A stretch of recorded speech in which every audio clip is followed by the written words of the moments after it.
विदर्भ की सबसे बड़ी खबर सामने आ रही है। वर्धा में बोगस खाद का बड़ा भांडाफोड़ हुआ है। महाराष्ट्र के वर्धा जिले में किसानों के साथ धोखाधड़ी का बड़ा मामला सामने आया है। नाचनगांव पुलगांव के पास एक घर और गोदाम में बोगस रासायनिक खाद का स्टॉक कर किसानों को बेचने की तैयारी चल रही थी। सामाजिक कार्यकर्ता सतीश बोरसे पाटिल की सतर्कता से इस पूरे मामले का खुलासा हुआ। मौके पर पहुंची कृषि विभाग की टीम ने जाँच के दौरान 723 बोगस खाद की बोरियां बरामद की। जाँच में सामने आया कि बिना किसी सरकारी अनुमति के बड़े पैमाने पर खाद का स्टॉक किया गया था और किसानों को बेचने की योजना थी। दस्तावेज मांगने पर संबंधित लोगों ने टालमटोल की। अधिकारियों ने गोदाम को सील कर दिया है और सैंपल जांच के लिए भेजे गए हैं। आगे की कार्रवाई जारी है। पहले से परेशान किसानों के साथ इस तरह की धोखाधड़ी चिंता का विषय बन गई है। दोषियों पर कड़ी कार्रवाई की मांग उठ रही है। फिलहाल इस मामले में क्या है आपकी राय, हमें कमेंट करके जरूर बताएं।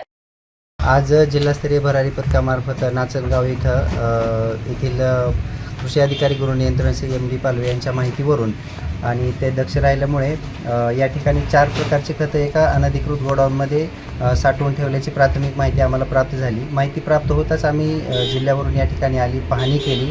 इथे एकूण 4 प्रकारचे खत आम्हाला दिसून आलेले आहेत, ज्याच्यामध्ये डायॲटोमाइट सिलिकॉन आहे, हे 250 बॅग आहेत।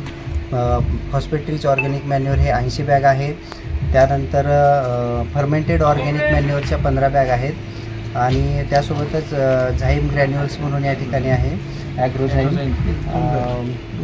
आणि त्यानंतर कॅरियर बेस्ड कॉन्सोर्शिया हा जवळपास 115 बॅग आहे।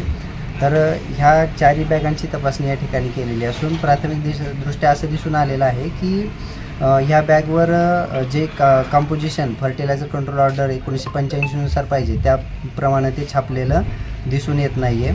प्रत्येक बॅगवर बॅच नंबर ही एकच बॅच नंबर असून मॅन्युफॅक्चरिंगचा जो महिना आहे, ज्या महिन्यात ते तयार झालं तो सुद्धा एप्रिल 26 हा एकच महिना आहे।